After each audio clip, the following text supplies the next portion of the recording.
from the state of Tennessee and having lived there all my life, I've personally been in Chattanooga many times. And while thinking of an idea for my next video, I was told by a friend of a deli, not one that seems very assuming. The name of this deli is the Yellow Deli in Chattanooga. And not just there. There is Yellow Delis all over the US. From Colorado to New York and back to Tennessee and North Carolina. The Yellow Deli is, from what it seems, a very popular chain deli. At least from the outside looking in.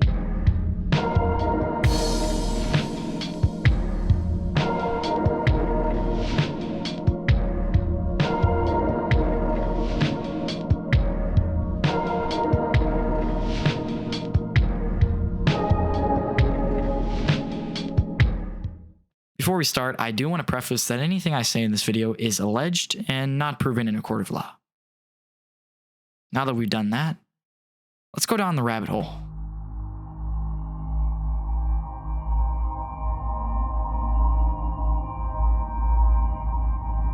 Given that this is a cult, I think it's best to start from the easiest lead, their website.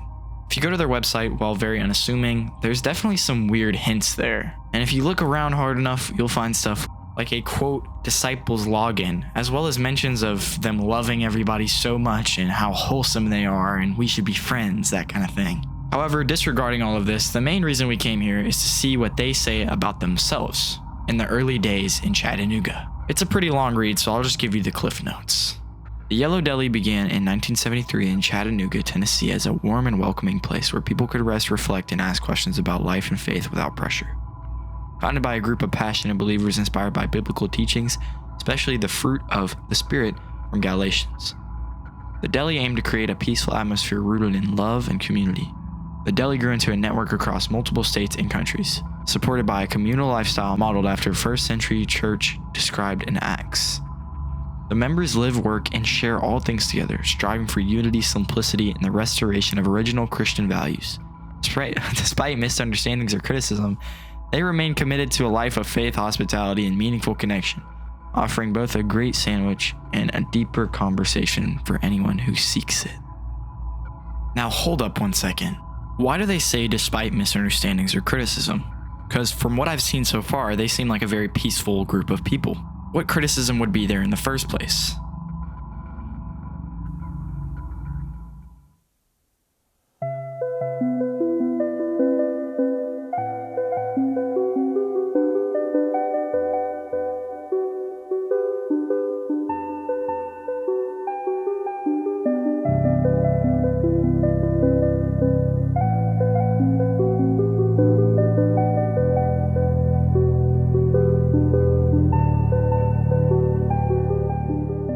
This is what I presume them to be referring to when they talk about criticism. These documents dating back to 1984 contain 61 pages of allegations front to back, ranging from to child abuse. I will not be going totally in-depth to all 61 pages, however, I will link the FBI document as well as any other related sources that I use in this video. I think it's important for us to cover the most serious stuff first, and I think we should start with page 2. I completely forgot to mention that the Yellow Deli isn't the only thing described in this document. The document's talking about the company/church that owns the Yellow Deli, as well as many other companies, called the 12 Tribes Community. So I'm sorry for forgetting to explain that. Starting with the title. Open investigation based on allegations that children are being exploited.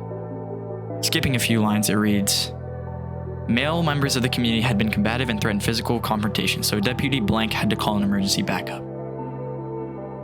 SA Blank contacted ACSO Sergeant Blank to obtain further details.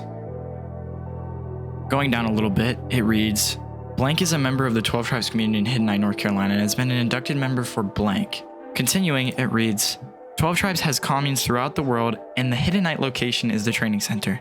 There is drug use at the commune through baking drugs and to ritual bread. LSD and hallucinogenic plants are usually used, however meth and heroin have been used. There are ritual ceremonies once a month which involve breaking the ritual bread and involve sexual. Punishment within the cult is being beaten with a rod and having your wife or child sexually assaulted by cult members.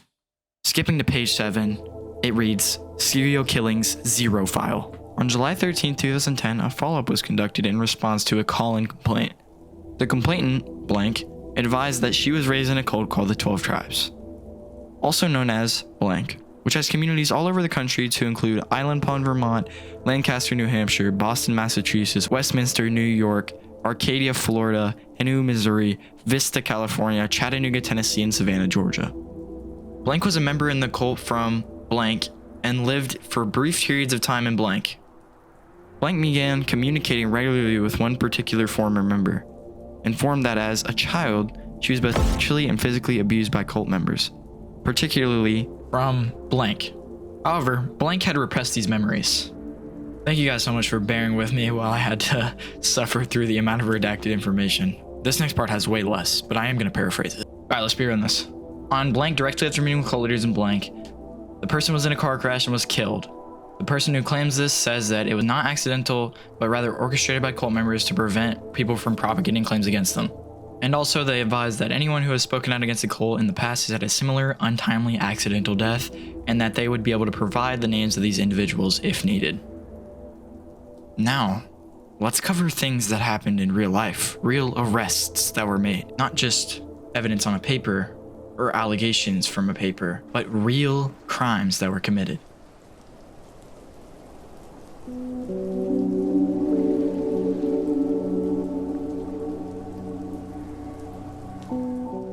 To further support the allegations of child abuse, in 2024, a former elder member, Nehemiah Smith of the cult, was arrested under claims of child rape and was convicted of a sentence of 30 to 40 years in state prison after being found guilty of 25 charges.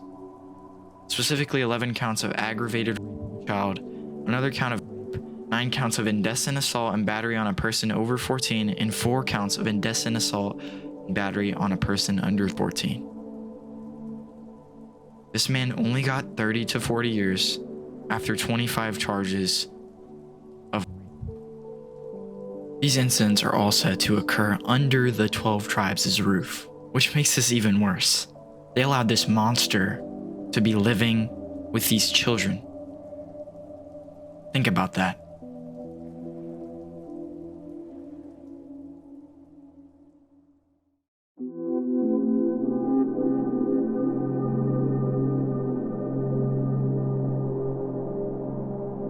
For our third and final case of this video, I'd like to discuss the case of Adam Arthur Rosenthal, a man who confessed to murder and tampering with evidence due to an alleged proving of faith. This man is indicted on charges of the connection to the death of Darren Gambrill. This happened in November of 2024, and the case is still ongoing. It has finally been moved to circuit court, so hopefully soon we can find a conclusion. For my final thoughts on this whole video, I'd like to say that personally I've come to my own conclusion, and I advise you to come to yours. I think there's more than enough evidence to conclude that there is at least considerable nefarious activity occurring in the 12 tribes compounds. Although I cannot confirm nor deny most allegations, and of course I advise you to look into this thing yourself. I appreciate you guys for watching this far into the video, and I will provide every single source that I have used for you to come to your own conclusions. Thank you so much for watching another Sir Classy video. Good night.